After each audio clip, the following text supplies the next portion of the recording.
ที่พูดถึงคนไทยอีสานเฮาหรือคนไทยทั่วประเทศนี่แหละที่จริงแล้วก็อยู่ตรงนี้มานานบ่แห้งแล้วบ่แม่นว่าอพยพมาจากที่อื่นดอกมาจากที่อื่นก็มีนะที่ว่าอยู่ในเขตสมัยนั้นพระพุทธเจ้าเอิ้นสุวรรณภูมิสุวรรณก็แปลว่าทองภูมิก็คือแผ่นดินทองนั่นเองสี่สิเป็นหม่องประดิษฐานพุทธศาสนาในโอกาสสุดท้ายเกิดสุวรรณภูมิเพิ่นเอิ้นรวมๆว่าแผ่นดินทองมันแปลเป็นภาษาเฮาแต่จริงมันมีความลึกกว่านั้นคำว่าทองก็หมายถึงสีเหลืองสีให้ความชุ่มเย็นสุวรรณแปลว่าทองภูมิแปลว่าแผ่นดินว่าแผ่นดินนี้สิเป็นที่ประดิษฐานแห่งความสงบร่มเย็นคือเป็นที่ประดิษฐานพุทธศาสนานั่นเองสมัยเอิ้นว่าจังซั่นแต่ว่าในแต่ละเขตแต่ละถิ่นต่างๆก็มีชื่อพื้นบ้านท้องถิ่นต่างกันอย่างเช่นแถวนครพนมเพิ่นก็เอิ้นผู้กำพร้าผู้พานเพิ่นเอิ้นผู้เพกมั่งนะจังซั่นแหละแล้วก็ผู้เขาคิชกูฏท่านตะกูฏผู้เขาท่านตะกูฏจังซี่ก็คือแถวสระบุรีจังซี่นะนั่นแหละลักษณะคิชกูฏจังซี่จันทบุรีนั่นแหละว่าเฮาตรงอยู่ตรงนี้มานานบ่แม่นว่าจากหม้องอื่นดอกหม้องอื่นก็มีนะแต่ว่าภาษาพื้นบ้านภาษาถิ่นแต่ละอันแต่ละอย่างบ่ก็ต่างกันคือเฮาเดี๋ยวนี้มันมีจักภาษาแล้วในประเทศเฮานี่เนาะมันมีจักภาษาอยู่เดี๋ยวก็ว่าย่อไทยก็ยังเดี๋ยวก็ว่าย่อเดี๋ยวก็ว่าลาวก็ยังมีลาวพวนลาวพวนลาวเติกมีเบิดเด้ย่อก็มีย่อก็เติกเด้ไปกรณีจังสิเอาตัวผู้ใดว่ารู้จักไปเติกจังสิแม่เนาะผมบ่เคยรู้จักหรอกนี่รู้จักอยู่บ่ไปเด้อนั่นซะแล้วคือเฮาบอกเฮามาอยู่ตั้งนานแล้วแหละแต่ว่ามันเป็นเมืองซื่อบ่ทันได้รวบรวมเป็นหนึ่งเดียวกันถ้าสิพูดถึงต้นตระกูลเริ่มใส่คำว่าไทยมากับพระเจ้าตากนึงได้ล่ะเป็นผู้ใส่ชื่อคำว่าอิสระบ่ขึ้นบ่อยู่ใต้อำนาจอิทธิพลของเมืองใดทั้งสิ้นนั่นแหละพระเจ้าท่านจึงเริ่มต้นว่าประเทศไทยมีความเป็นมาแบบใดพระนเรศวรเพิ่นก็อยู่ในลักษณะว่ากอบกู้เมืองซื่อบ่ทันได้ถึงขั้นว่าตั้งประเทศแต่ว่าพระนเรศวรเป็นผู้สืบต่อนั่นแหละผู้ตั้งประเทศก็คือพระเจ้าตากเพิ่นชื่อว่าสินเด้แต่ว่าเป็นหมู่กันกับนายดวงนายสินกับนายดวงเป็นหมู่กันบวช3พรรษานี่เป็นบวชมาตั้งนานแล้วเด้บวช3พรรษาเด้อแต่ว่าเพิ่นได้ความรู้วิชาการรบมาจากไสนี่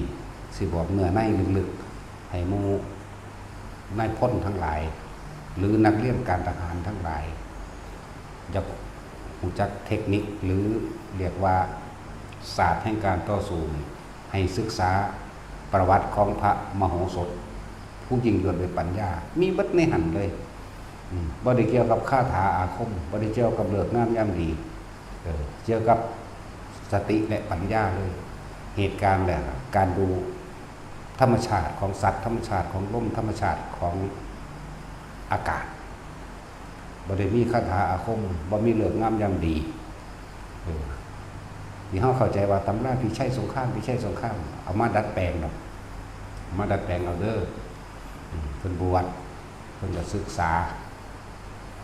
เพราะว่าเพิ่นกำลังพระนเรศเนาะเพิ่นฮู้แล้วเพิ่นฮู้แล้วล่ะก็สิกอบกู้ประเทศชาติบ้านเมืองโดยวิธีใดแต่ว่าสิหาตำราวิชาอันใดแน่ที่สิมากอบกู้ได้เมื่อเพิ่นบวชแล้วเพิ่นก็เข้าไปศึกษาในพระไตรปิฎกเรียนรู้ในหันอะไรจังว่า ศาสตร์ทั้ง16อย่างมีอยู่ในพระไตรปิฎกนั่นแหละแต่ว่าบ่ได้เขียนรวบรวมเป็นหนึ่งเดียวกัน แต่ว่ามีกระจัดกระจายในแต่ละผูกแต่ละวรรคสั่นทั้งสองพระองค์อยู่คนละวัดจากว่าละก็คือสมเด็จพระเจ้าตากสินกับรัชกาลที่1พระพุทธยอดฟ้าจุฬาโลกมหาราชเขาเจ้าอยู่คนละวัดเด้แต่ว่าบิณฑบาตมาเจอกันอันนี้เว้ารัดเอาเด้อแล้วก็คุยกันบ้านเมืองเฮาอดอยากแห้งแล้งเพราะถูกเบียดเบียนจากคนที่มีความเห็นบ่ตรงกันคือพม่าซั่นคือพม่าเฮ็ดจังใดเฮาสิรอบกอบกู้ประเทศชาติได้พากันศึกษานั่นแหละศิลปศาสตร์ในการปกครองก็อยู่ในพระไตรปิฎกนั่นแหละศิลปศาสตร์ในการผูกใจคนก็อยู่ในพระมโหสถนั่นแหละศิลปศาสตร์ในการหลบแต่สุดยอดในการหลบคือพระมโหสถเด้อพวกในพ้นพวกในพันพวกนักเรียนในร้อยนักเรียนใน10ทหารและตำรวจทั้งหลายนั่นแหละเฮาสิได้เรียกว่าศาสตร์ความรู้ต่างๆในการปกป้องประเทศชาติมันมีอยู่ในศึกษาของพระมโหสถอ่านให้รอบคอบเต็มที่ในหันบ่มีเริ่มต้นมาตั้งมือเกิดพุ่นเด้ว่าธรรมดาเด้นั่นแหละถ้าเฮาเข้าไปศึกษาว่าเพิ่นเจาะอุโมงค์แบบใดเจาะอุโมงค์โดยบ่ต้องไปใส่ไฟจุดบ่ให้ควันเกิดจังซี่เจาะอุโมงค์ยาวถึง4กิโลเพื่อสิลอดเข้าไปเจาะในระหว่างกลางของเมืองของพระเจ้าจุลนีพรหมทัตน่ะแล้วก็เอาแม่เอาลูกเอาเมียเอาหยังมาเป็นตัวประกันโอ้หลายอย่างอยู่ในหันแหละเว้าบ่เบิดดอกมันละเอียดแล้วก็เป็นเรื่องที่ยาวอยู่แต่ว่ามีแต่ศาสตร์คือความรู้ทั้งหลายในการปราบอริราชศัตรูผู้บุกรุกผู้ลุกล้านในหันเฮาสิได้ทั้งวิชาธรรมะเฮาสิได้ทั้งศาสตร์แห่งการปกครองบ้านเมืองและประเทศศาสตร์แห่งการต่อสู้อยู่ในหันร่วมอยู่ในหันศึกษาอันเดียวโลดมันเป็นหนังสือเป็นเล่มอยู่ดอกศึกษาอันเดียวเลย ที่หาง่ายก็อยู่ในทัศชาตินะทัศชาติหมายถึง10ชาติสุดท้ายที่เขาจะรวบรวมลงไว้นะเรื่องว่าทัศชาติเราเฮาก็อ่านเอาศึกษาเอาในหันแหละรวมสุดยอดอยู่ในหันแล้วนะนั่นแหละจังว่าประเทศเฮาที่จริงหรือว่าคนของเฮาเดี๋ยวนี้ก็อยู่นี่ล่ะบ่ได้อพยพมาทางอื่นหรอกชนชาติขอมบ่เป็นเขมรเด้อชนชาติขอมคือพวกมีความรู้ในการอักขระภาษาในการก่อสร้างบ้านเมืองหรือก่อสร้างปราสาทเฮ็ดวัดเฮ็ดพระเจดีย์พระธาตุเจดีย์นี่พวกนี้เป็นฝีมือพวกนี้สื่อพยานวัตถุต่างๆกระเบื้องจานหรืออักขระภาษาสลักหินพวกของกับคนไทยเฮานี่แหละกับคนอยู่นี่แหละว่ามันคนทั้งอื่นทั้งไกลดอกนั่นแหละบาติเสวาเฮามาจากอินเดียติมันมีอยู่บ่แนวนั้นซั่นเนาะภาพวาดจิตรกรรมฝาผนังจังซี่มันมีอยู่ของอินเดียที่ว่าอินเดียนะเข้าใจบ่ล่ะแล้วจะว่าหนังซุมื้อหนังพระพุทธเจ้าไปเฮ็ดแบบเป็นคนอินเดียมันบ่แม่นคนไทยก็คักนั่นแหละแต่ว่านั่นประวัติศาสตร์ต่างๆก็ถูกบิดเบือนมาหลายอันหลายอย่างก็สิพูดถึงว่าบัดนี้เฮาตัดตอนมาพระเจ้าตากนายสินกับนายดวงบวช3 ปีศึกษาอันนี้แหละรู้จักบ่ล่ะศึกษาพระไตรปิฎกแตกฉานในพระไตรปิฎกแล้วเพิ่นก็มีเรียกว่าพระให้ความรู้ให้คำปรึกษาอยู่ตลอดนั่นแหละ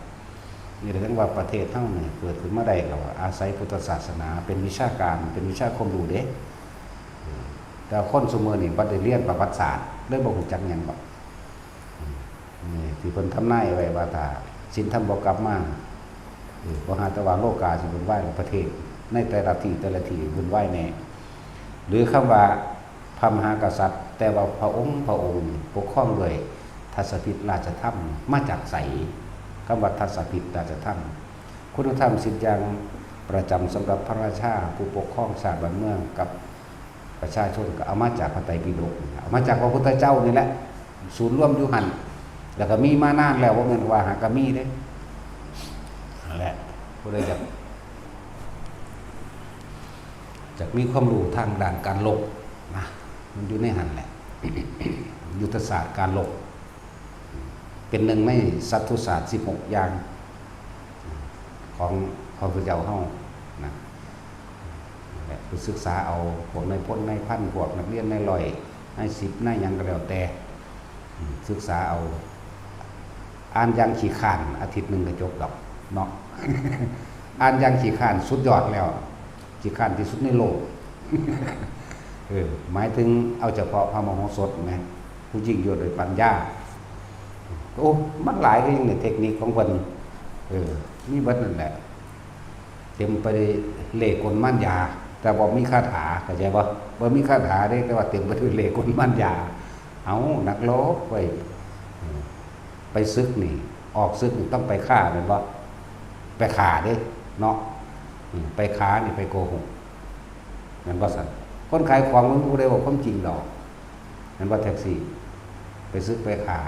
ไปค้าไปโกหกมันจังได้เงินเขาซื้อมา5 บาทมันก็สิว่า5 บาทโดนบอกกูก็ว่า10 บาทตัวบ่ได้ปานใดขาย20 บาทต่อลงเอา15 บาทก็เอาแน่ตัวน่ะเนาะนั่นแหละจังว่าประเทศเฮา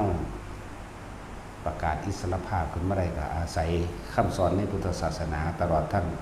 ยุทธศาสตร์การรบอันออกจากพุทธศาสนาโดยเฉพาะเรื่องพระมโหสถบัณฑิตสำหรับพระเจ้าอยู่หัวเฮาองค์ที่เก่าเพิ่นกันมักกันไอ้พระมหาชนกเด้ตกน้ำว่าเป็นผู้ยิ่งด้วยความเพียรนะสั่นแหละเขาเจ้าบิณฑบาตไปเจอกันก็คุยกันตกลงกันศึกรวมกันเนาะเฮาเป็นหมู่กันเด้รู้จักบ่ล่ะเป็นหมู่กันเป็นเชี่ยวกันนั่นแหละจนว่าก่อผู้เอกราชประเทศชาติยังได้มาเรียบร้อยแล้วนะมันนั่งมีเรื่องมันอยู่ดอก ที่เกี่ยวกับแบบพระมโหสถนั่นแหละนั่นแหละเพิ่นก็เลยยกให้พระพุทธยอดฟ้าจุฬาโลกมหาราชเฮาเป็นรัชกาลที่1ไปตัวเพิ่นเองสุดท้ายคือออกบวชได้บ่ได้ถูกตีด้วยท่อนจันทร์เด้อตัวเพิ่นเองน่ะเพิ่นเป็นผู้วางแผนเองเบิดนั่นแหละมึงเพิ่นสิวางแผนกันเพิ่นวางแผนไว้แล้วแหละคนอื่นพระเจ้าตากบ่แม่นพระพุทธยอดฟ้ามาร่วงโตจะเป็นเจ้าแผ่นดินบ่ทางนี้ก็โยนดาบถิ่มเลยเด้พระเจ้าดวงพระพุทธยอดฟ้าโยนดาบถิ่มเลยอย่าคิดจังซั่นบ่เคยคิดแบบนั้นแบบนี้คือคนแสดงความจงรักภักดีซึ่งกันและกันแต่ว่ากษัตริย์ที่ได้มาด้วยความเสื่อศรัทธาโดยประชาชนและมหาชนเป็นผู้ยกขึ้นเด้กษัตริย์แปลว่านักรบเด้อแปลว่านักรบที่มหาชนทั้งหลายเป็นผู้ยกขึ้นบ่แม่นยกตัวเองขึ้นเข้าใจว่าล่ะเพิ่นบ่ได้ยกตนเองขึ้นแต่ประชาชนมวลชนทั้งหลายยกขึ้นให้เป็นเองนั่นจึงสมศักดิ์ศรีเข้าใจว่าล่ะนั่นแหละจึงบอกว่าคุณค่าและความรู้ต่างๆที่ออกจากพระพุทธเจ้าล้วนแล้วแต่เป็นประโยชน์มหาศาลหาประมาณบ่ได้คำว่าปริญญามาจากไสมาจากพระพุทธเจ้าเด้ล่ะแม่นบ่เภสัชมาจากไสเลยอย่าคิดว่าเจ้าของท่านสมัยไหนก็เอาภาษาพระพุทธเจ้ามาใส่เภสัชก็พวกขายยานั่นแหละงั้นบ่ล่ะประเภทสัตว์จังซั่นมาจากไสห้องพดุงคันมาจากไสซั่นของรักษาคันนั่นบ่พดุงคันภาษาพุทธเจ้ามาตะพุ่นเด้อมันจะได้โลคุณนั่นหลาย นั่นแหละจังว่าให้กำลังใจหรือว่าหาแนวทางการศึกษาที่มันเป็นศาสตร์แห่งวิชาในการปกป้องตนเองและประเทศชาติก็คือพระมโหสถเด้อมันเป็นเรื่องเฉพาะเรื่องของเพิ่นเองถึงพระมโหสถเองอ่านอย่างขี้ข้านที่สุดนะอาทิตย์นึงแบบขี้ข้านที่สุดในโลกแล้ว อาทิตย์หนึงก็จบอ่านเรื่องเดียวนั่นแหละคุ้มค่าแล้วมีเบิดในหันเลยมีเบิดในการป้องกันประเทศในการล่วงหรือกลต่างๆเกี่ยวกับอริราชศัตรูทั้งหลายมีเบิดเด้อนั่นแหละแต่ที่มาความพามหากษัตริย์เฮาแหลกมาด้วยเลือดเนื้อเด้อในการต่อสู้ในฝีมือตลอดทั้งคุณธรรมกว่าสิรวบรวมคนขึ้นมาได้กว่าสิถูกยอมรับได้เหมือนธรรมดาเด้เพิ่นออกรบทั้งหน้าเด้บ่ได้อยู่ทั้งหลังเด้บ่ได้อยู่ในห้องแอร์เด้สิบอกให้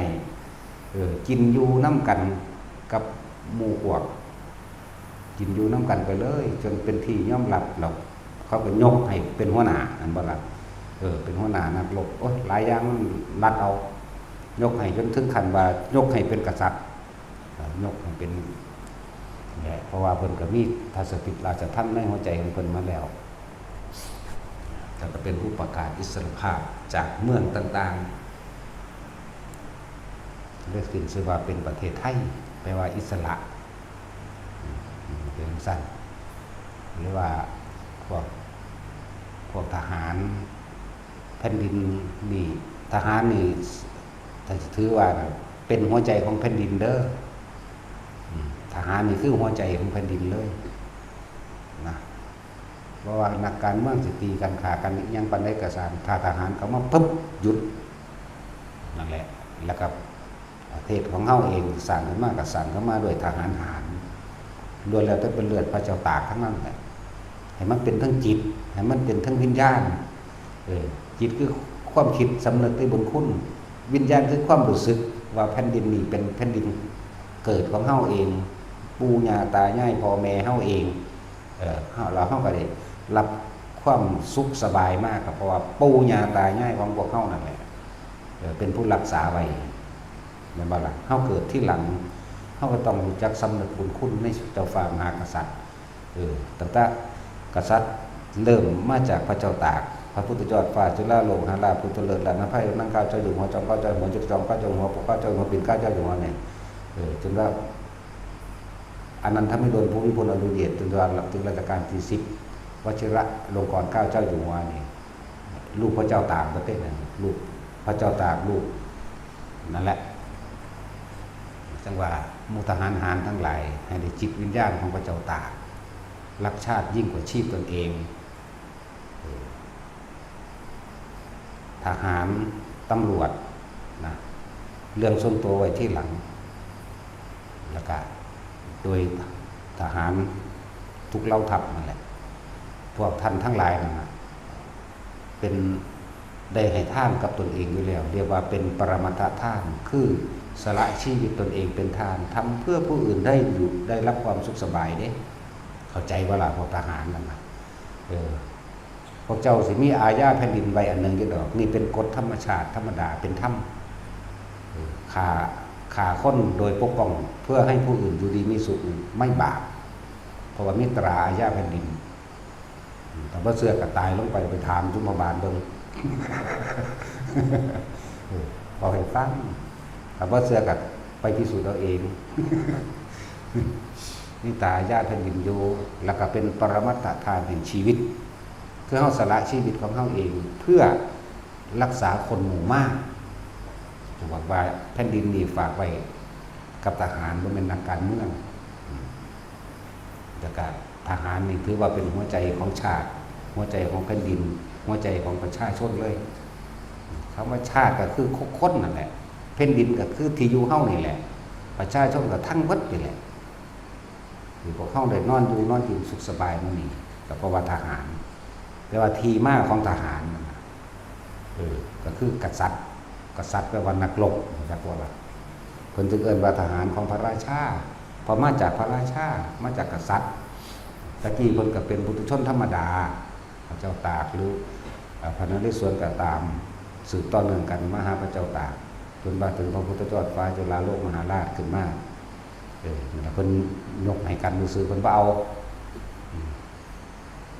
การลบศึกทั้งเบิดนี่เพิ่นชนะได้เบิดแต่ว่านี่พูดถึงพระเจ้าตากการลบทั้งเบิดนี่ชนะเบิดแต่เพิ่นก็ได้ความรู้ศาสตร์และศิลปศาสตร์แห่งสัตวศาสตร์ แขนงหนึ่งในสตุศาสตร์16อย่างเพิ่นนำออกมาใส่สามารถจะตีเอาประเทศอื่นๆก็ได้แต่ว่ามีพระองค์หนึ่งมาสอนเพิ่นเมื่อของมหาบพิตรนี่เปื้อนเลือดมากเกินไปแล้วและตอนนี้คิดกำลังโลภบ่ได้ทำเท่าที่สมควรและจำเป็นตอนนี้คิดกำลังโลภแล้วให้เลิกให้หยุดแปลกประหลาดได้วันธรรมดาเด้เพิ่นอยู่ในระหว่างทำกลางวงล้อมทหาร แต่ว่าพระองค์นี่เดินพาทหารเป็นหมื่นๆมาได้จังไดเข้าใจบ่ล่ะพระองค์นี่เดินพาฝูงมาได้จังไดฝูงทหารล้อมเพิ่นไว้อยู่นั่นน่ะนั่นแหละจึงบอกว่าเพิ่นก็ต้องฟังความพระองค์นั้นพระองค์นั้นจะมันไผหรอกเพิ่นก็เลยระลึกนึกถึงคือพระองค์นี่เป็นเพียงคือบอกจี้ถูกกับความคิดที่เพิ่นเป็นอยู่แท้กำลังเพิ่นมีมากแล้วการลบน่ะบ่มีผู้ใดสู้ได้แล้วจนประกาศอิสรภาพไปแล้วบัดนี้เพิ่นสิบุกเอาประเทศอื่นก็หมายบุกเอาเมืองอื่นหมายถึงโลภเกินไปแล้วเกิดกลายเป็นจิตโลภบ่ได้ทำเท่าที่ควรและทำเท่าที่จำเป็นเท่าที่จำเป็นและจำเป็นต้องทำแต่นี่บ่จิตกำลังโลภไปแล้วนั่นแหละพระองค์นั้นก็เลยมาสอนว่ามือเปื้อนเลือดหลายแล้วของพ่อเศร้าตอนนี้เฮาก็เป็นอิสระภาพไปแล้วนั่นแหละให้ม้วนขึ้นหลังกับของเก่าหมายถึงบวชหมายถึงสิ่งที่เพิ่นบวชมาแล้วนี่3 ปีเนาะแต่เพิ่นสึกออกมาก็ว่าเฮ็ดนี่แหละจนประกาศเป็นอิสระภาพไปแล้วนั่นแหละหลวงพ่อองค์นั้นก็มาสอนเพิ่นให้เลิกในการขาซะพ่ออยู่ดีกินดีแล้วล่ะก็หมายนั่นแหละเพิ่นจังกลับมาพัฒนาเพิ่นเลยบ่ไปบุกตะกี้สิบุกเด้เลิกก็กลับมาพัฒนายืมเงินยืมทองจากต่างประเทศแล้วพัฒนาประเทศหลายอะไรอย่างมันมีเนื้อในอยู่ในหันอยู่จังว่าบอกทหารหารแต่ละคนไว้ว่าพวกเฮามันเป็นถ้าบ่มีพุทธศาสนาประเทศชาติเฮาอาจจะเกิดขึ้นบ่ได้เพราะเฮาได้ศาสตร์และความรู้ทั้งหลายศิลปศาสตร์วิทยาต่างๆได้มาจากพุทธศาสนาเพิ่นบวชเพิ่นศึกษาดับในการปกครองโดยบ่ต้องปกครองจักบ่ล่ะแต่ว่าเสียสละให้เบิ่งเฮ็ดให้เห็นได้อีหยังมากก็ปั่นลูกน้องกินซะก่อนเด้บ่แม่นกินก่อนเพิ่นบ่เรียนกินก่อนหมู่เด้ได้หยังมากก็สั่งปั่นผู้อื่นกินก่อนเบิดเขาเห็นความเสียสละลบนี่ก็ออกมาได้อาหารมากก็ให้ผู้อื่นกินก่อนเขาก็เห็นความเสียสละเลยยกขึ้นโดยความเต็มใจของแต่ละคนบ่ปนมาเด้บ่ได้ปนมาเป็นที่ยอมรับคือว่าเรื่องของเพิ่นมันยาวอยู่ตีฟ้าวงล้อมออกจากกรุงศรีอยุธยาอิหยังในเอกาทศรสละนั้นหลายอย่างในหั่นแหละเนาะเป็นธรรมดาแหละบ้านเมืองมันแตกได้เพราะมีใส่ศึกกับคนอ่อนแอพวกละมกก็ได้ว่าล่ะมันก็บ่ตรงปกปานใดหรอกกับอันที่เขาเขียนมาในประวัติศาสตร์บ่ตรงดอกเขียนมาบิดเบือนคาดว่าเอาเหมือนพระไตรปิฎกน่ะถูกตัดออกหลายๆคาดคะเนเอาเองเนี่ยทั้งสั้นแหละนี่ก็เหมือนกันแต่เฮาอยู่ในปัจจุบันแล้วคือว่ามวลในพจน์ในพันทั้งหลายในลอยทั้งหลายพวกในลอยในหยังก็แล้วแต่เฮามีโอกาสที่สิขึ้นเป็นใหญ่ได้ก็ต้องอาศัยคุณธรรมเด้อถ้าบ่มีคุณธรรมอยู่ได้บ่นานคนที่บ่มีคุณธรรมแม้นจะได้ทรัพย์สมบัติจากมารดาบิดาเป็น100 ล้านพันล้านก็ตามก็ไม่อาจสามารถรักษาทรัพย์ไปได้แม่นบ่ล่ะเพราะว่ามีวิชาความรู้ในการรักษาบัดนี้แม้น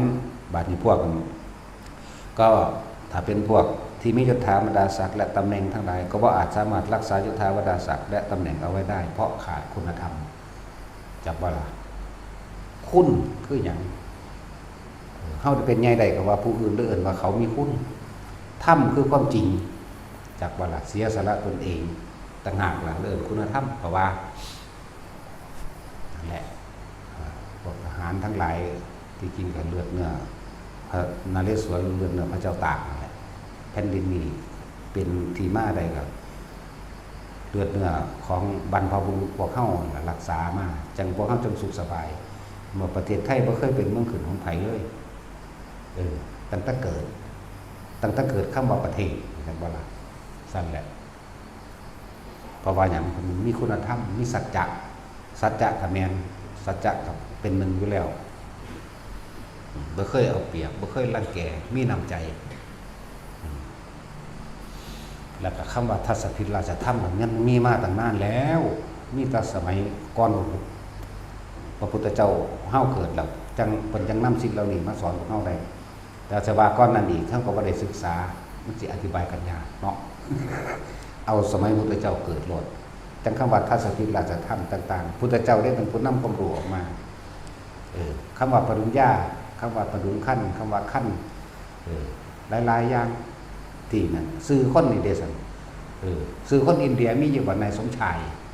ในบุญมีอยู่บ่มีอับดุลรออิมบราฮิมยังบ่เลวมันบ่มีเด้นั่นน่ะแม่นเด้นั่นน่ะนายละศิลป์พงโสภานี่มีไหมมีเด้จังแม่นก็ใช่ว่าล่ะยังนางจันทาได้ยินไหมบัดนี้นางยังบุอีโลมอีเละโดยปะโดยตัวที่ตัวแทนมันภาษาบัดนี้มีได้เดียวคนไทยก็กักแบบสิแล้วไม่ซื้อเข้าหันหูตัวมานกพนะนี่อยู่เบิดประเทศเอาเลยจังสั่นแล้วก็นี่แหละซื้อให้ไงซื้อญี่ปุ่นมันมีอยู่บ่อินเดียมันมีได้นั่นแหละมันทำให้ตะกี้พระเจ้าแผ่นดินทองของเฮาว่าสุวรรณภูมิแต่ว่าเขตแต่ละเขตต่างๆก็ไปบ่คือกันมันก็มีชื่อพื้นบ้านมันอยู่เนาะสกลนครผู้เพชรถ้ามันเป็นเมืองผู้แต่เมืองเพิ่นสาครครได้ละบาดเนี่ยในผู้กำพร้านั่นไปหันได้บัดนี้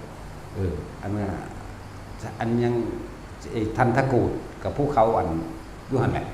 ไอ้สระบุรีนะจังซั่นแล้วถ้าสิเว้าเดี๋ยวเถียงกันอีกเนาะพวกนักวิชาการมาเถียงอีกจังซั่นแต่เฮาบ่แม่นวิชาการเฮาเดาเอามั่วจังแล้วนั่นแหละว่าถ้าจะได้ครูมันไม่ธรรมดาได้อันมโหสถนี่วิชาศาสตร์การลบหรือโคชสารสร้างศาสตร์ถึงอยู่ในหันเบิดเด้โคชสารสร้างศาสตร์หรือพระญาพิชัยสงหรือไอ้ตำราพิชัยสงครามว่าออกจากหันเด้นั่นเลยต้นตำรับมันอยู่ในหันเด้อพากันไปศึกษาเอาสิมีทั้งคุณธรรมมีทั้งความฉลาดในการลบไว้พริบเอาตัวรอดควรถอยควรเข่าควรออกควรปรับปรุงแบบใดมีในหันเบิดแล้วก็เอามาจากหันเลยเพิ่นแต่งมาซื่อดอกวิชานั่นอันนี้หรือว่า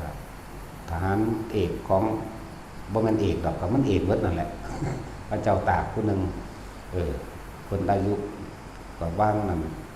แหละเพิ่นบ่ทันได้ปลดดอกแต่สิเว้าเรื่องปลดแต่ขอออกไปบวชพูดละตั้งคนละตั้งเมืองพิจิตรนั่นอีกองค์นึงก็ไปตั้งตำราขึ้นมานะเริ่มว่าวิชานั้นวิชานี้ไปซื้อเขาเจ้าเที่ยวก็ซื้อว่าตรงกันเถียงกันอีกเนาะคิดเอาเองหมดวัดที่หลวงปู่เดิมไปอยู่นั่นแหละบ่แม่นหลวงพ่อเดิมเด้คูณผู้ตั้งวัดให้หลวงพ่อเดิมอยู่คนเด้นั่นแล้วนั่นแหละวัดที่ยังก็ไปหาพากันเบิ่งเอาเองหลายคนดอกพ่อสาวหารมื้อนี้โคตรมันจะผู้เสียสละเพื่อรักษาแผ่นดินประเทศชาติเอาไว้ดีจากบ่ล่ะจากบ่แต่สิมึงจากพ่อสาวหารบ่ฮะมึงจากคนบ่มันไผสั่นแล้วบ่ว่าหญิงบ่ว่าชายล้วนแล้วแต่เสียสละรักษาพื้นแผ่นดินไว้พวกเฮาสุขสบายนี่เห็นบ่บ่มีหม่องใดสิประเสริฐบ่มีหม่องใดสิอยู่สุขสบายเท่าประเทศไทยดอกจะไปอันย่องๆต่างๆประเทศหลายเนาะหาแต่ว่าล้าสมัยซั่นโอ้ยแผ่นดินก็บ่ค่อยไหวนั่นว่าซั่น มันปลอดภัยเลยเด่นเพราะสันเพิ่นเอิ้นสุวรรณภูมิบ่เป็นดินถ้ำแผ่นดินทองเลยนี่เจ้าเอิ้นร่วมแล้วเอิ้นบางสันให้กำลังใจผู้ทหารนำเด้อว่าเฮาเนี่ยมีอาญาแผ่นดินหมายถึงตราอาญาแผ่นดินป้องกันบาปต่างแล้วก็รายอีกอย่างหนึ่งคือเรื่องส่วนตัวไว้ที่หลังเวลาเฮาเข้าสู่การป้องกันประเทศแม่นบ่นั่นคือปรมัตถทานเป็นการท่านชีวิตเพื่อรักษาให้ผู้อื่นอยู่โดยสุขสบายถือไว้ว่านั่นเป็นปรมัตถทานก็เคยบอกไปถึงเรื่องกันละท่านชีวิตนะเป็นการให้ท่านสูงสุดคือการท่านชีวิตสั่นก็ต้องห่วงสุว่าถ้าเขาไปฉีกขาดตาขาวฆ่ากินหอดต่างๆนั่นนี่เนี่ยบทุ่มเทชีวิตใส่เนาะฉีกขาดตาขาวบทุ่มเทชีวิตใส่เพื่อรักษาประเทศเอาไว้ปู่ย่าตายายของเฮาเองญาติของเฮาเองพี่น้องของเฮาเองแม่นเฮาสิตายในญาติของเฮาเองก็มีความสุขสบายด้วยล่ะแต่ว่าล่ะแต่ว่าเนี่ยบ่มีผู้ใดสู่เอาไปว่าตายเบิดเลยทั้งญาติทั้งอีหยังอีกอ่ะทั้งญาติพี่น้องตายเบิดนั่นบ่ล่ะทั้งสั้นแหละจะให้มีความภูมิใจอยู่อย่างหนึ่งคือมันเป็นปรมัตถทานแห่งชีวิตทั้งสั้นเรื่องส่วนตัวไว้ภายหลังทั้งสั้นแหละมันมีเนี่ยแต่อานิสงส์โดยธรรมมันจะมีอยู่แล้วคือสมัยอันพระมโหสถกับพระโมคคัลลาเนี่ยสักโอ้ยเจ็บทั้งเจ็บปวดทั้งเสียสละตัวเองธรรมดาแต่ว่าผลสุดท้ายมาแล้วก็เป็นยอดแห่งผู้มีฤทธิ์มีเดชอยู่ด้วยนั่นแหละจะเรื่องว่าประเทศไทยสร้างมาโดยธรรมและพระเจ้าตากประกาศก่อนที่สิลบให้เกิดเป็นไทยเลยเนี่ยคนถวายชีวิตของคนเองว่าถ้ารักษาประเทศชาติอันนี้แผ่นดินอันนี้อุทิศตนนี้เนี่ยเพื่อรักษาแผ่นดินนี้ไว้เพื่อบูชาคุณแห่งพระพุทธศาสนาเนี่ยสัตว์พุทธเจ้าก็ทำนายไปแล้วนะว่าก็จะบอกเรื่องการทำนายมาก่อนพญาลินดำตั้งสันตั้งสี่เป็นบอกไว้เบิดแล้วแต่หาอ่านเอามีอยู่แต่หนังสือเอาเสียแล้วหายตัวนี้แล้ว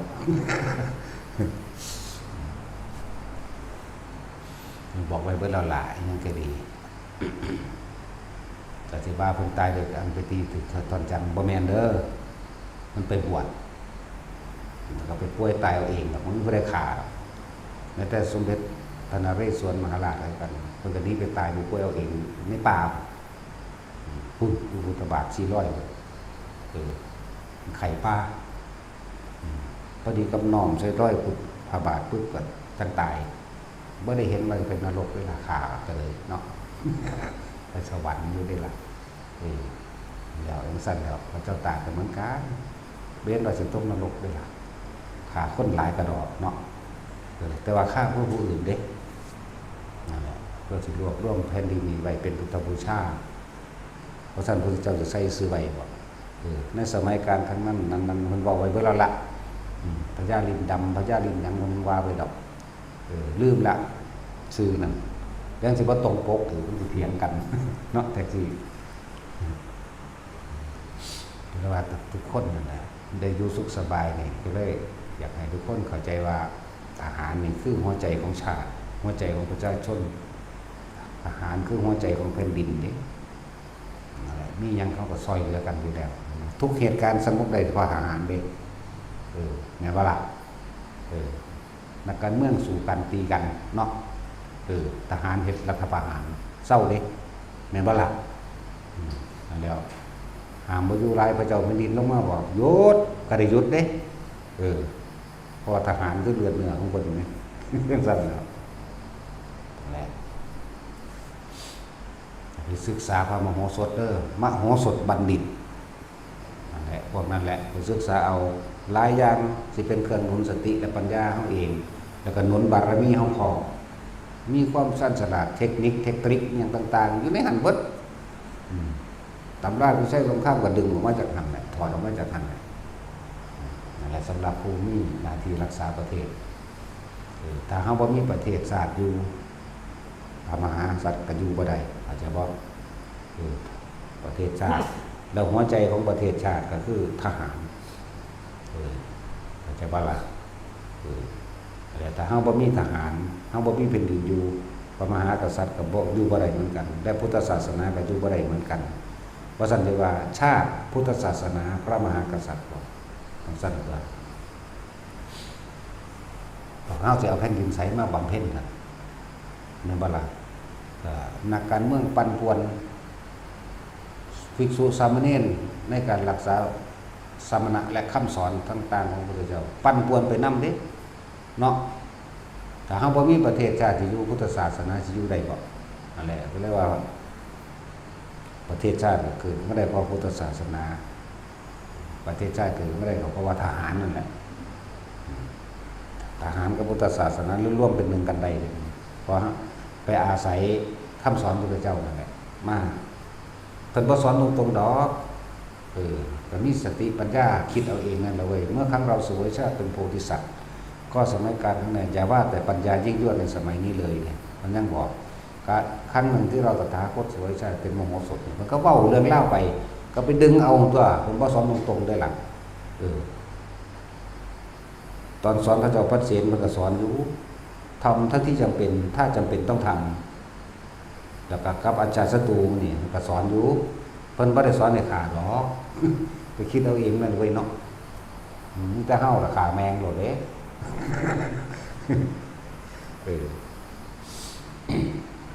เดี๋ยวเขาก็ว่าให้นั่นนั่นนี่วางสั่งแมงนี่เนาะคิดเอาเองเลยอันนี้คือที่มาว่าประเทศของเฮาเกิดขึ้นมาได้ก็เพราะอาศัยปัญญาทางพุทธศาสนาคำว่าพระมหากษัตริย์ก็เกิดมาจากคนทั่วไปหลักเจ้ากรจากว่าร่วมคนอาศัยคุณธรรมจากพุทธศาสนามาเป็นเครื่องนำแล้วก็เพิ่นก็ย่อมสละตัวเองเห็นบ่ที่ชีพย่อมสละตัวเองเป็นปรมัตถธาตุอยู่แล้วแล้วก็สละตัวเองเพื่อรักษาประชาชนเพื่อรักษาคนนะเพื่อเกิดความสมัครสมานสามัคคีกันจนก่อตั้งเป็นประเทศชาติเป็นเอกราชขึ้นมาได้บัดหมู่เราประชาชนทั้งหลายยกเพิ่นเองเด้เพิ่นบ่ได้ตั้งตนเองเด้อยกเพิ่นประชาชนยกเพิ่นเองเด้จริงๆเพิ่นก็บ่ได้อยากเป็นไปว่าเขายกขึ้นนะจำเป็นต้องเป็นคือต้องมีผู้นำเหมือนประชาชนเฮาก็อาศัยพระมหากษัตริย์เฮานี่แหละพระมหากษัตริย์กับทหารเป็นอันเดียวกันได้บาดนี้เข้าใจบ่ล่ะเพราะฉะนั้นถือว่าทหารของพระราชาเพราะคำว่าพระราชานี่มาจากคำว่ากษัตริย์กษัตริย์มาจากนักรบลูกหลานสืบเสื้อสายเพิ่นเด้นั่นน่ะความเป็นมานั่นน่ะในวิชาประวัติศาสตร์มันถูกถอดออกโคตรพ่อโคตรแม่มันถอดออกแล้วพวกสันดานหมาน่ะเข้าใจว่าล่ะบักฮาเด้ก็จะออกซื้อมันว่าฮู้อยู่ดอกวิชาประวัติศาสตร์ชาติไทยก็บ่เอาเข้ามาเรียน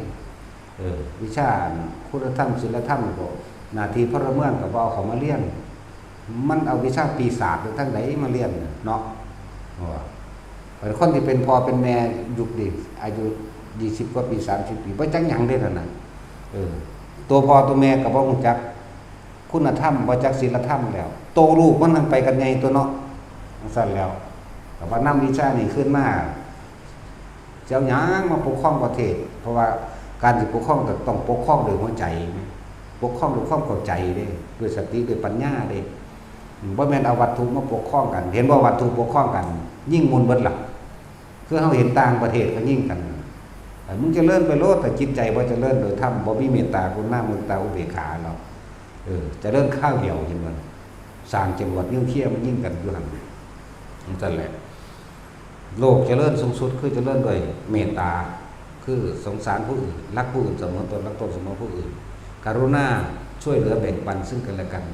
มุทิตาไม่อิจฉาริษยาซึ่งกันและยินดีร่วมกันเวลาผู้อื่นได้ดีทำดี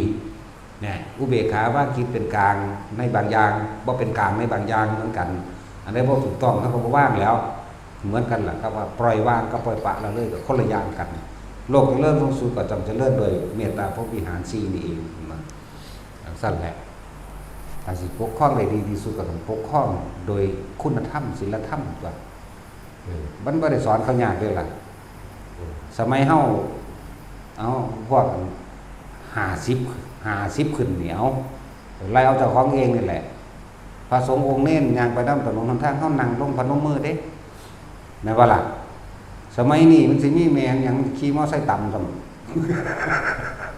บีบแกรถไล่เฮาไปเป็นบาทเอาพระเฮายาวๆ50องค์นี่ติ๊กๆๆๆโอ้ยสิเฝ้าไปตายหาแมงทั้งใดแถมสมโพธิอีกว่าเสียเวลาอย่างโน่นอย่างนี้เนาะบัดใดอีใดก็คือโพธิเนาะจำชื่อนามสกุลมันไว้เด้ออย่ารับมันเข้าไปทำงานเด้อคนบ่มีน้ำใจเนาะคนบ่เคยเสียสละให้ผู้อื่นบ่มีประโยชน์จักว่าล่ะบ่มีค่าซ้ำยุ่งดอกอีหลีนั่นแหละเฮาเทศประจำอยู่ได้เรื่องว่าคนที่มีค่าสูงสุดคนมีค่าคือคนที่เสียสละเพื่อผู้อื่นได้เด้นอกนั้นบ่มีค่าด้วยปานใดก็สร้างด้วยแต่คนรวยๆพวกว่าเข้าใจว่าตัวเองฉลาดนะฮั่นโกงจริงคักเนาะโคตรโกงเลยล่ะพวกนั้นมันบ่ได้มีค่าจักเม็ดเด่นแหมนั่นแล้วมันบ่ซ้ำยุ่งดอกตบมันโลด ตบคือยุ่งนี่นะแล้วตั้งสั้นแล้วเบิ่งดูเขาว่าเขาไปบิณฑบาตเฮ็ดให้รถติดมึงไปสร้างประโยชน์หาแม่มึงหยังเนาะได้กูมาอีกบัดนี้มึงใจกูหูแล้วกูตีนฟาดปากแล้วพวกนี้เขาสิหูอยู่ดอกมั้งนำสืบก็ไปโหลดคนจังซั่นเราซื้อนามสกุลมันลูกหลานมันก็จะเอาไปว่ามันสอนให้ลูกหลานมันเห็นแก่ตัวเนาะบอกตามหน่วยงานต่างๆว่าจะรับเด้อคนนึงไปตั้งใดเห็นแก่ตัวจักว่าล่ะสั้นแล้วก็คือนี่แหละวิชาพุทธศาสนาก็หายออกจากหลักสูตรการเรียนแล้วยังอีกล่ะวิชาหน้าที่พลเมืองจังซี่ก็หายออกไปแล้วประวัติศาสตร์ก็หายออกไปแล้วเนี่ยมันสิฮู้บ่ว่าความเป็นมาในประวัติศาสตร์ชาติไทยเป็นมาจังใดเนาะเอาวิชาปีศาจแมงทั้งใดมาสอนกันบ่ให้รู้จักบุญคุณพ่อแม่พะนะโคตรพ่อโคตรแม่เอ้ยมันสิสอนแนวนั้นเนาะทั้งสั้นแล้วตามความจริงโดยธรรมเลยบัดนี้มันสิสอนแนวนั้นก็สร้างความจริงคนก็มีความเคารพและคิดถึงพ่อแม่คือเก่าเด้นี่คือความจริงนี่เป็นธรรมอันนี้บ่ได้เกี่ยวกับวิชาปล่อยว่าพ่อแม่มันตายมันก็ให้นำอยู่ได้ล่ะเนาะลูกมันตายก็ยังให้นำนั่นล่ะจังซั่นแล้ว นี่คือความจริงนี่คือธรรมแปลว่าความจริงและถ้าจะพัฒนาประเทศให้พัฒนาจิตใจคนพัฒนาทางความคิดสะกอนว่าให้เกิดความเชื่อมั่นในเรื่องของกรรมถ้าบ่มีหิริโอตตัปปะเกรงกลัวในบาปแม่นบ่ล่ะบ่มีความเกรงกลัวในบาปบ่ย้านบาปบ่ย้านผลของการกระทำแห่งบาปกรรมทั้งหลายที่เจ้าของเอาเฮ็ดไว้แน่มันสิมีอยู่บ่มันบ่มีความละอายบ่มีความเกรงกลัวมันก็เฮ็ดไปทั่วทีบตัวเนาะอันนี้ก็เอาวิชาพุทธศาสนาเข้ามาแล้วเฮาเรียนตั้งแต่เป็นประถมพุ่นเด้ล่ะเนาะพูนพระพุทธเจ้าเกิดเป็นลูกใครนางสิริมหามายาพระเจ้าสุโธทนะที่กรุงกบิลพัสดุเนี่ยเฮาเรียนมาตอนเฮาประถมพุ่นเด้ซุมื้อนี้บ่เรียนเลยเนาะบ่มีแล้วเดี๋ยวนี้จังซั่นแล้วมันถอดออกหาขวดเปล่าขวดแมงเนี่ยถอดเอาเผาโคตรมันบ่เนาะบักได้ก็สร้างนี่ได้ก็สร้างเด้กูบ่ได้เงินได้ภาษาคนบ่มีประโยชน์แต่ว่าย่านก็อยู่ไปตายถึงแม่เนาะแม่ว่าซั่นดูแท็กซี่มึงเสียจักล้านปีพุ่นบ่อยู่รถงับให้เขาแท้งเอาหยังมันไปได้ข้อหลอดข้อมึงไปอาหารได้หั่นนอนงับมากๆคุณมึงจะเอาอยู่บ่วะสั่นตัวหน้าที่พลเมืองจังซี่ก็บ่ฮู้จักว่าเฮ็ดหยังบ่ได้เฮ็ดหยังถูกใจด่ากันโลดนี่บ่มีความละอายและเกรงกลัวต่อบาปบ่มีความเคารพจำเกรงในผู้ใหญ่เห็นบ่นั่นว่าซั่นบ่ถูกใจก็ว่าเอาบ่จักความเป็นมาบ่มีความกตัญญูเบิ่งเอาง่ายๆโดดนะซุมื้อนี้กินยาบ้าฆ่าพ่อฆ่าแม่อยู่นี่นะแม่นบ่ซั่นบ่ได้ไปเบิ่งไกลก็ได้เด้ล่ะ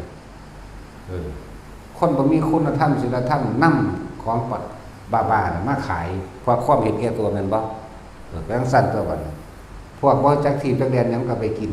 พอ ราะว่ามันบ่มีคุณธรรมศีลธรรมมันบ่เรียนมาบ่เก่งกว่าตบาปบ่ละอายตบาปมันก็ฆ่าพ่อฆ่าแม่มันซะมันจังซั่นตัวขอเงิน20 บาทบ่ได้มันเอามีดฟันหัวตายซะอันนี้ย้ายเฒ่าๆ70-80 ปีจังซี่ว่าบ่มีมันก็ฆ่าตายซะฆ่าเอาเงินดำ100 200นี่นะ20 บาทนี่แหมก็มีได้ล่ะเนาะก็นั่นแล้วสิเอาหยังไปอบรมแต่ว่าปลูกฝังความกตัญญูปลูกฝังความให้เคารพในคุณบิดามารดาปู่ย่าตายายมาก่อนสิบ่ปลูกฝังนั่นสิเอาหยังไปปลูกฝังแทรกซ้อนเข้าไปวิชาพุทธศาสนาเข้าไปการกระทำแบบนี้การคิดแบบนี้เป็นบาปแบบนี้เนี่ยมาสั่นแล้วบ่มีแนวจังสีมาสอนกันเจียวหยังมาพัฒนาเห็นบ่ประเทศที่เฮาว่าจะเลื่อนนะบ่ได้การยกย่องตามนี่เรียกโอยเนาะเห็นบ่งอกๆแงกๆอยู่พวกซอมบี้พวกหัวระเบิดพวกผีดิบทั้งสั่นแล้วนั่นแล้วมันเรื่องสั่นต่อบ่ได้หาเที่ยวละล้านตะผู้อื่นนั่นบ่นี่บ่ล่ะเนื้อขายแต่อาวุธให้ผู้นั้นผู้นี้เข้าไปสู่กัน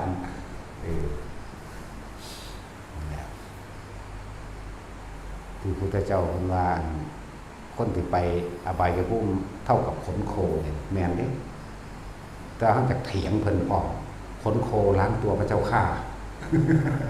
แต่เขาโคของเขาเท่านั้นนี่คือคนไปสวรรค์เฮาจักเถียงอยู่อันนี้ยุคพระองค์อยู่คนอาจสิน้อยก็ได้เนาะ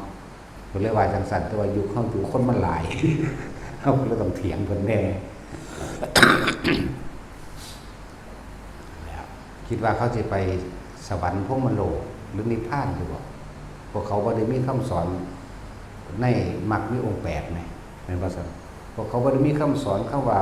สัมมาทิฏฐิความเห็นตามความเป็นจริงกระทำกรรมสิ่งใดย่อมได้รับผลเช่นนั้นความเห็นตามความจริงเขาบ่ได้เห็นวางสั่นเขาเห็นว่าพระเจ้าเป็นผู้ดลบันดาลแม่นบ่ล่ะเนี่ยถือล่อค่อยความหวังจากผู้อื่นตัวของเฮ็ดเองงอกๆอยู่กับซ้ำนั่นก็บ่มีปัญญาเนาะเวลาติดคุกก็บ่ให้พระเจ้าไปติดกันแต่ว่ามันไทยกรรมไทยบาปเลยเนาะนั่นว่าสัตว์ทำแล้วจังว่าธรรมะตามความเป็นจริงแล้วถ้าว่าโดยอัตลักษณะถ้าว่าพุทธศาสนาต้องสอนให้คนบ่มาเกิดได้ต้องนั้นเกิดเบิดบัดนี้เคยเว้าโดย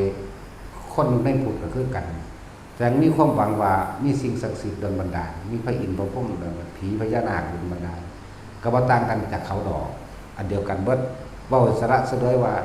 ภาษาโลกนิยมก็ว่าพวกประเภทเทวนิยมเข้าใจว่าล่ะเฮาพวกมันจะอ่อนเบิดล่ะ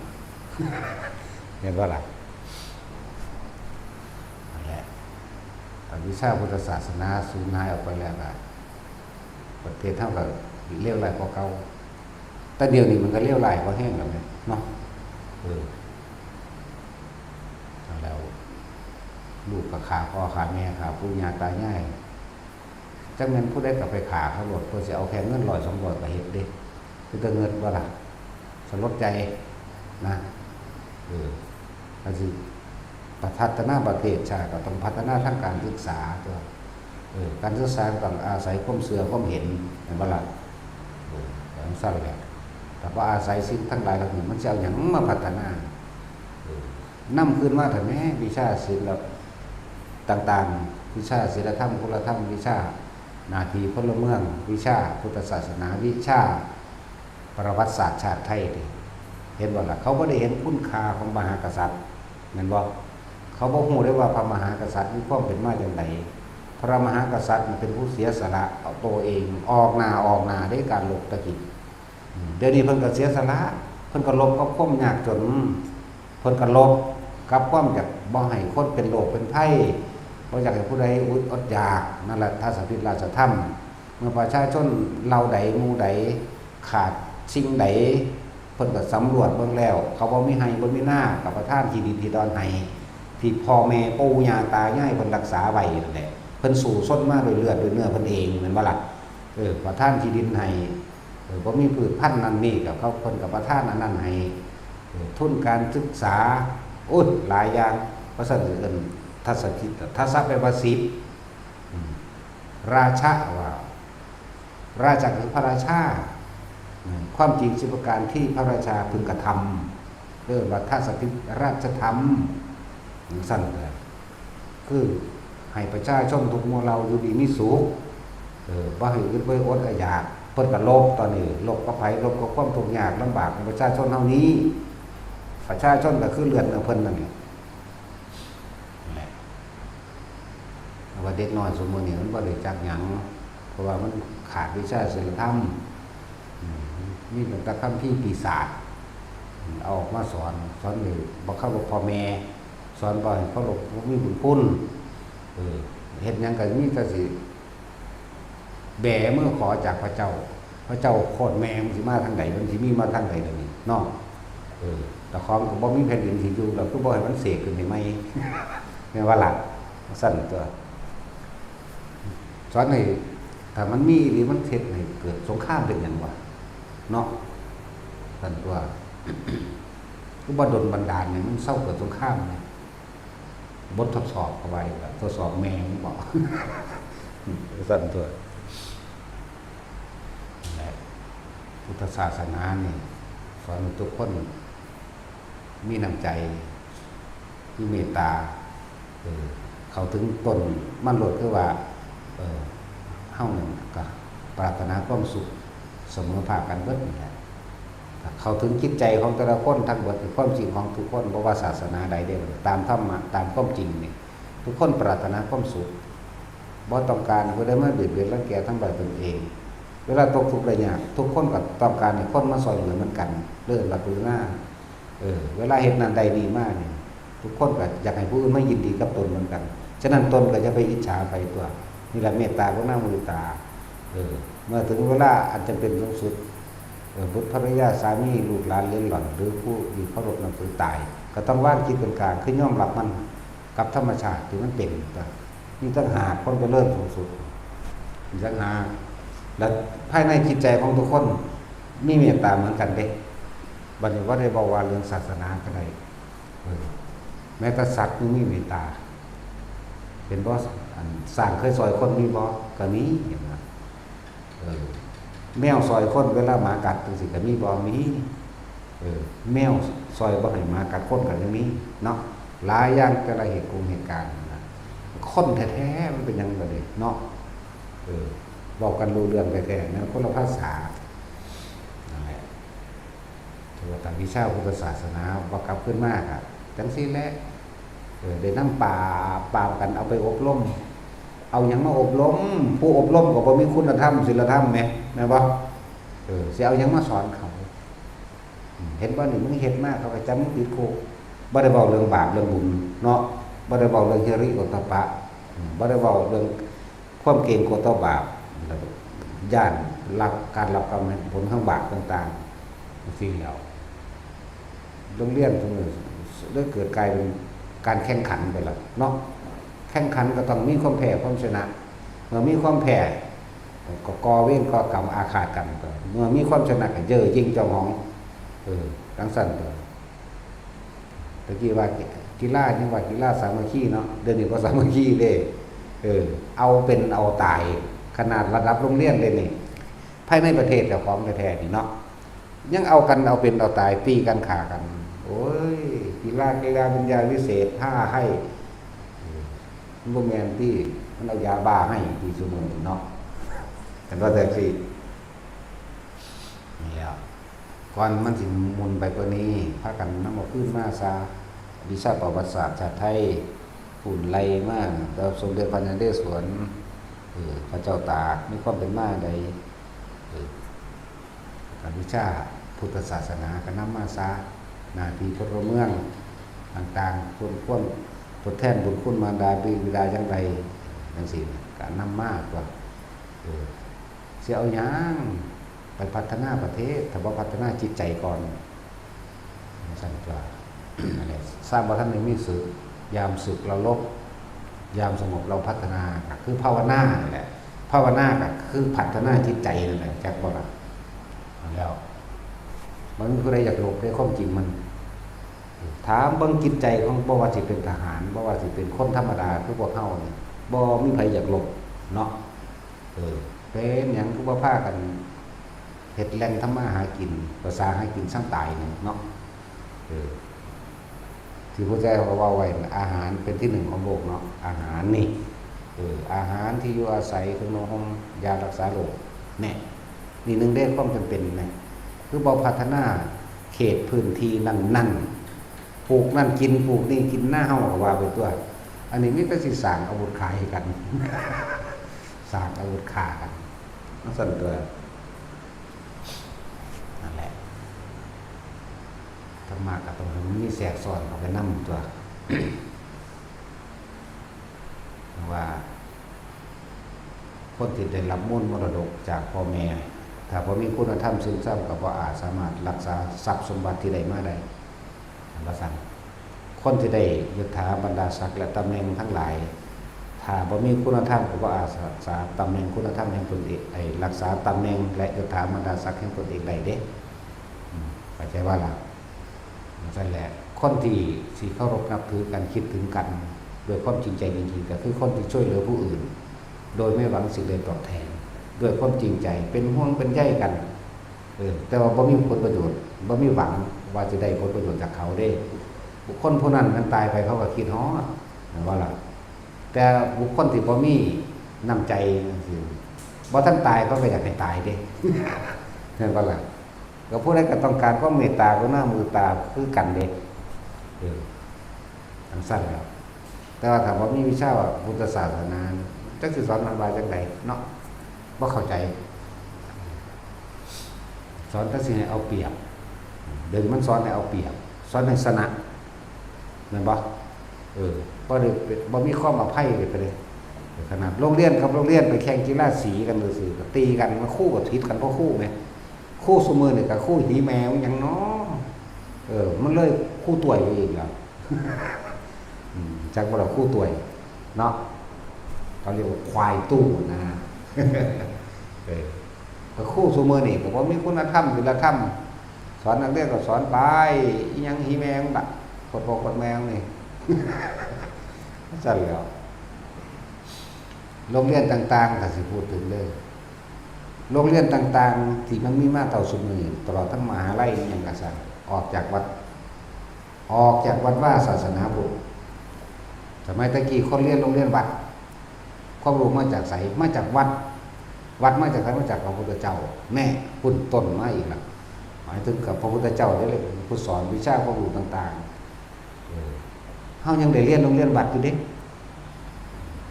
แต่เรียนอันท่านปีเรียนโรงเรียนวัดยังมาแรกเขาเจ้าก็สอนนี่หรือวันเสาร์อาทิตย์เฮาก็มาเรียนเราจบแต่เป็นเด็กน้อยพุ่นเด้อซ้ำจะทำดีโทเอกแ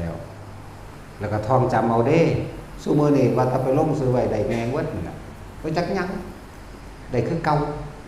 แต่บ่ได้คู่สิโง่ แต่ตะกี้แต่ว่าโง่ก็นี่ว่าเอาไก่แหลกออกโรงเรียนเนาะซุมื้อนี้เฮาขนมแหลกเอาบ่ได้หรอก แต่สิ้นขนมแหลกเอา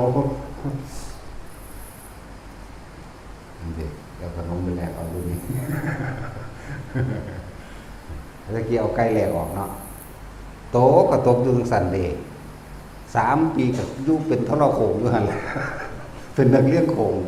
อยู่หั่นแหละเฮาเกิดที่หลัง3 ปีก็ยังไปทันอยู่มั้ยแล้วสิคุณภาพอีหลีตะกี้แต่นี่หยังพุจนว่าแดวไก่แหลกออกเอา อะไรหลายอย่างที่คนบ่ทันรู้จักโรงเรียนจนถึงมหาลัยต่างๆออกจากวัดในประเทศไทยนี่เด้อพูดถึงว่าในประเทศไทยนี่การสร้างประเทศชาติได้ความเหลือความรักสมัครสมานสามัคคีได้ความรู้จากพุทธศาสนาออกจากวัดการตั้งโรงเรียนต่างๆตะกี้คนเรียนโรงเรียนวัดจบทำปีก็ได้เป็นครูใหญ่ต่อมาเป็นป.3 ต่อมาเป็นป.4 ต่อมาเป็นป.7 ป.8 ป.7 จังมาเหลือป.6 เด้อ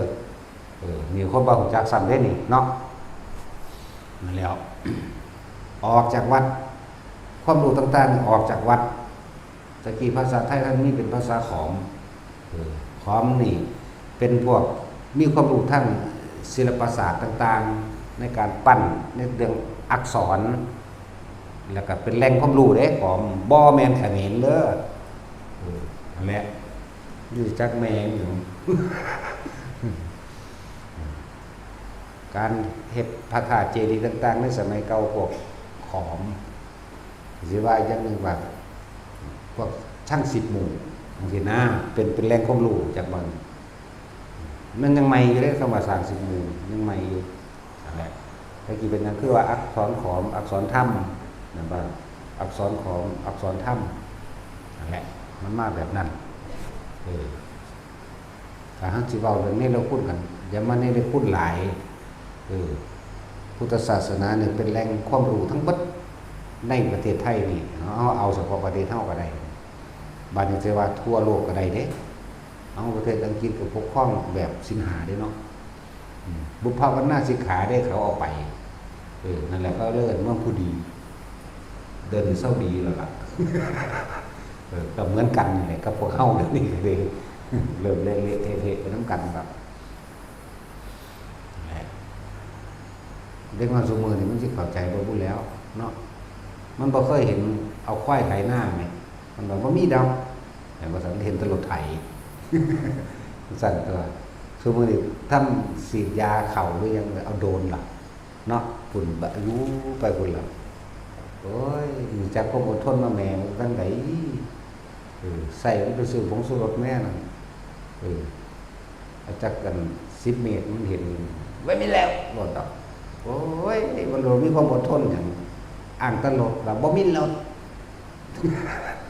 มันยังบ่นี่เคลียร์อยู่จังซี่เป็นโรคเด้อมันธรรมดาเด้เป็นโรคติดโทรศัพท์เอาแต่ใจตีพ่อขาแมวโทรศัพท์เนาะซุมื้อนี้อีหลีแล้วติดขนาดแล้วหลายๆอย่างที่พวกเฮาบ่รู้เด้อ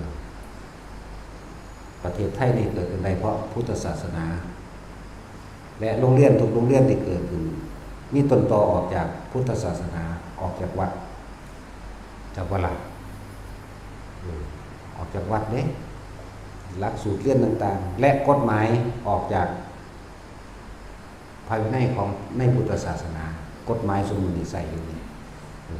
แต่กินมันบ่หลายขอปานนี้ดอกสมมุตินี่มันพวกอันนักฆ่าเงินเป็นนักฆ่าเงินนักการเมืองที่แมวยังมันเข้ามานี่ความมันเอาเงินจ้างเขาเนาะมันก็มาหาเอาเงินตัวมันก็กอบโกยเอาตัวเนาะลีนี่แหละนั่นสิบ่แม่นเอาแม่บักใดอีใดบ่ซื้อเสียงนั่นบ่ท่าได้เลยเอาได้อีใดบ่ซื้อเสียงให้กูตายเนี่ยเอาผู้เดียวหน่อยๆก็ได้เอาเนาะบ่ต้องว่าทั้งเบิด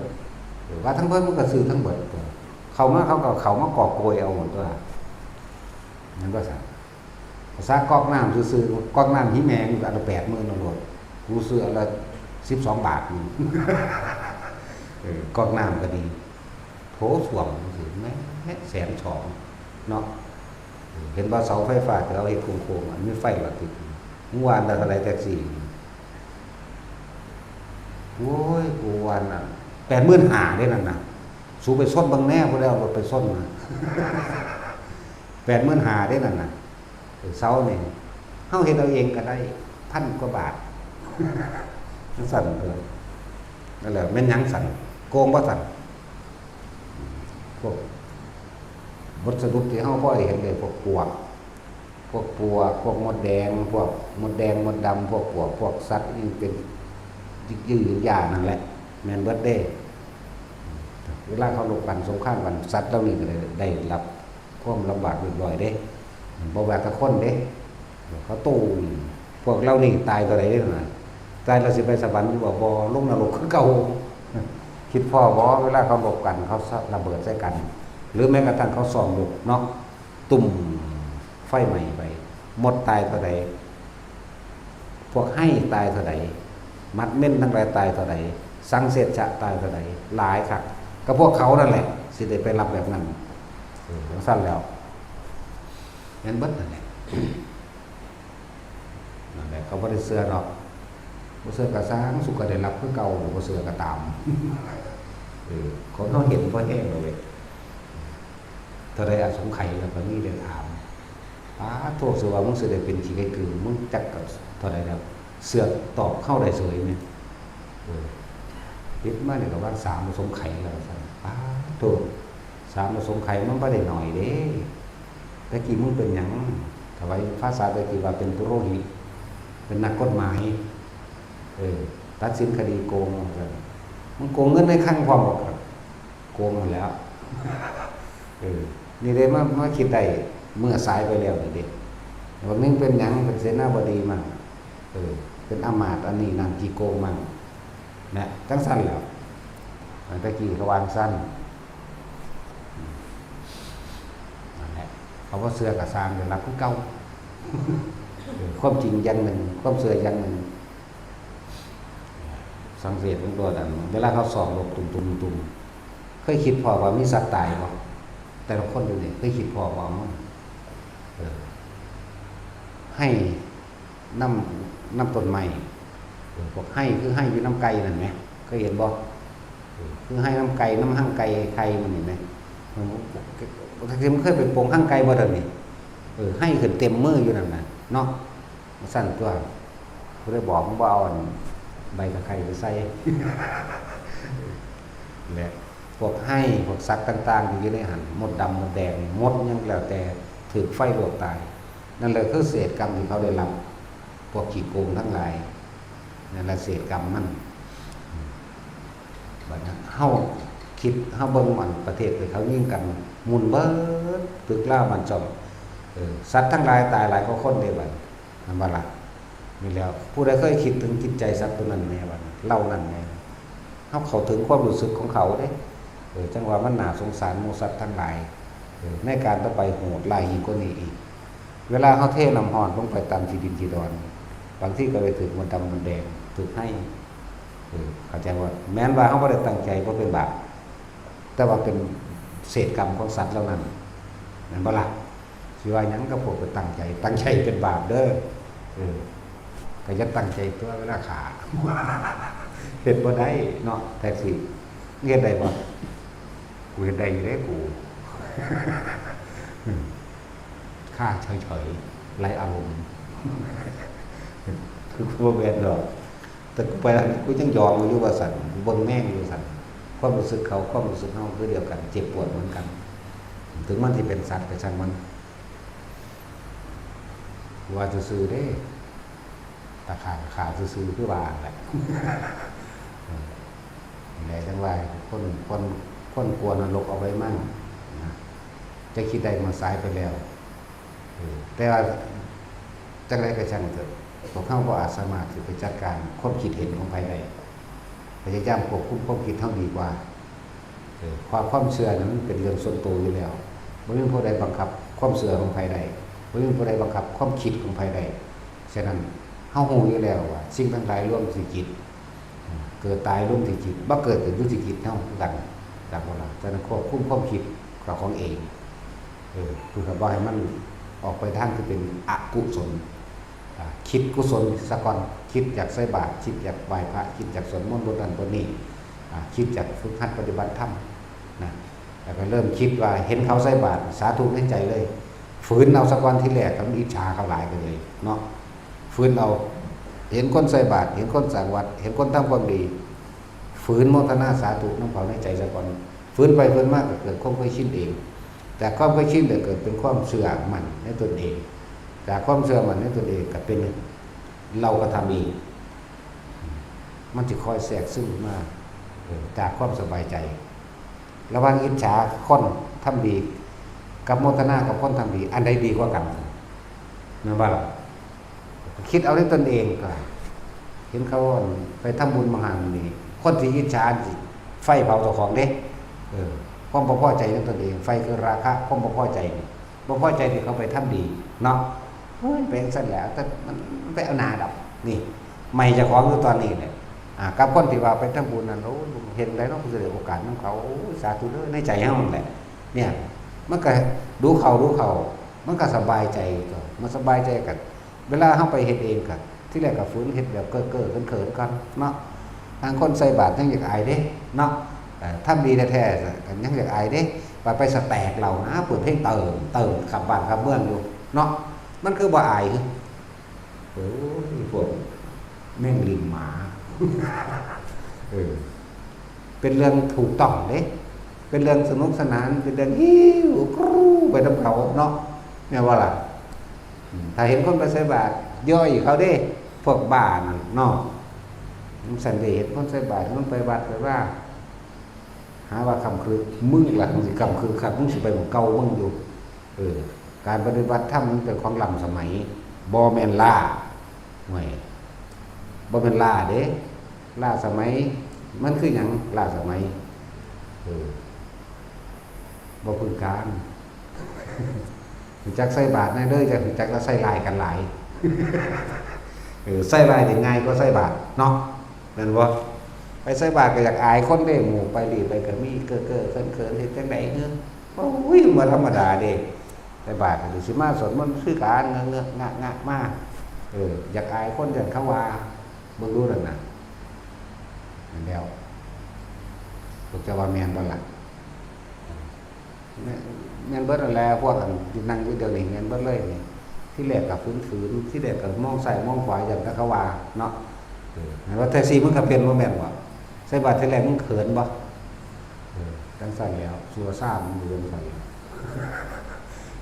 ซัวซ่ามันมาคืออะไรอ่ะนะ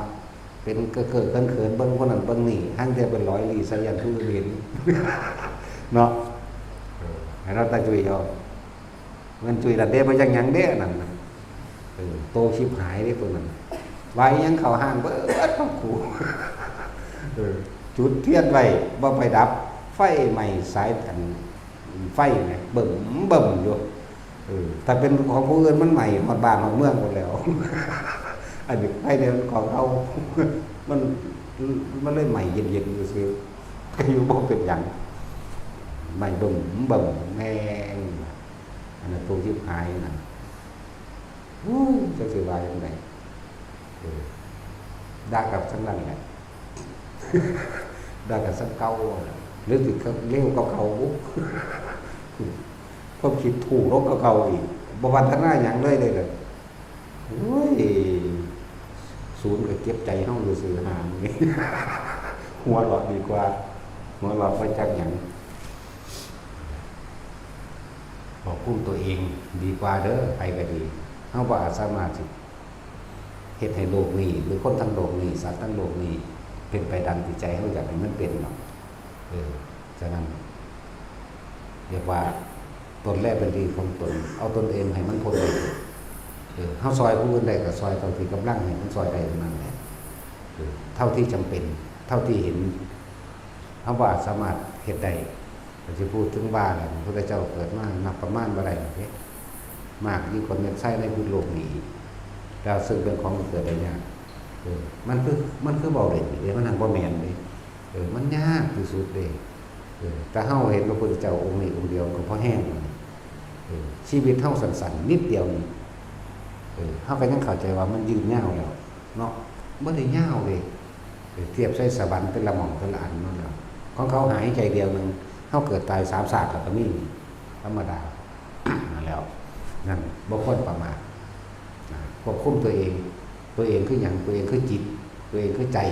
ตัวเองคือความคิดควบคุมใจควบคุมจิตควบคุมความคิดให้มันมาอยู่กับความรู้สึกในลมหายใจไม่ต้องไปเงินไปหรอกแบบนี้ตัดเข้ามาเป็นเรื่องเฉพาะตนเขาสิรวยก็รวยไปตายจนไปตายหากินก็หากินซ้ำตายเจ้าสิกินน้ำเลยแก้วเพชรแนวใส่น้ำเป็นทองคำก็สร้างกินแค่อิ่มแล้วก็ไปตายเหมือนกันเจ้าสิขี่รถทองคำก็สร้างนี่เด้ขี่รถทองคำบ่ได้เว้าเล่นเด้อหรือว่ากษัตริย์จุดตั้งประเทศกษัตริย์เศร้าเนาะขี่รถทองคำเด้ตามันก็เอาประดับด้วยเพชรพุ่นเด้ก็ตายคือเก่าจะเป็นเงินกินข้าวอิ่มแบบก็เศร้ากินคือกันนั่นแหละเนาะพอเข้าไปกินข้าวเอาไปตองห้องก็สร้างมันเป็นอย่างกินอิ่มแล้วก็เศร้าคือกัน เกิดแก่เจ็บป่วยปัดผากจากสิ่งที่รักตายเสมอกันยังเงินเฮ็ดจังได๋เฮาสิบ่กลับมาเกิดพ่อล่ะบัดนี้ต้องควบคุมความคิดตัวเองคือแนะนำแสดงธรรมออกไปเนี่ยก็แสดงไปซื่อๆเด้บ่ได้หวังว่าใครสิเชื่อหรือเฮ็ดตามก็สร้างเด้บางอันเนาะแหละว่าพระพุทธเจ้าเกิดมาหลายพระองค์แล้วจะเป็นเงินว่าเฮาสิควบคุมให้เขาเฮ็ดนำเฮาให้เขาศรัทธาเฮาบ่ศรัทธาก็สร้างตัวพวกศรัทธาประเภทค่อยหน่อยเก็บตรงนี้เนาะที่แรกศรัทธาโอ้ยเอาแบบมาไปหากี่ตรงออกจากตัวนี้ไปทั้งใหม่ก็นี้ใส่แล้วแต่เอาตัวเองควบคุมตนเองควบคุมความคิดอะไรบ่ควบคุมเรื่องอื่นตามความเป็นจริงแล้วบ่มีผู้ใดอยากบังคับไผนี่คือบ่มีผู้ใดอยากให้ผู้ใดมาบังคับเฮาแหมเข้าใจบ่ล่ะฉะนั้นสิ่งนี้เป็นสิ่งที่อิสระที่สุดแล้วคือการควบคุมตนเองควบคุมความคิดตนเองคนเฮานี่เอาไปขังไว้ได้ผูกไว้ได้ในตัวร่างกายผูกได้ขังได้แต่ว่าบ่สามารถขังใจได้จักบ่ล่ะคือเพลงก็ว่ากักขังฉันเถิดกักขังหัวใจนั่นซั่นแล้วมันขังบ่ได้ขังหัวใจแม่นบ่ซั่นแล้วฉะนั้นพวกเฮาต้องคุมมันเอาเองโดยตัวเฮาเองผู้ใดควบคุมความคิดอยู่กับลมหายใจได้ผู้นั้นบ่มาเกิดเด้อนั่นแหละเอาแค่นี้บ่ต้องยังมากดอกมันสิรู้หยังบ่รู้หยังก็สร้างของมันดอกมันก็อยู่ในลมไม่ได้นะสมถะ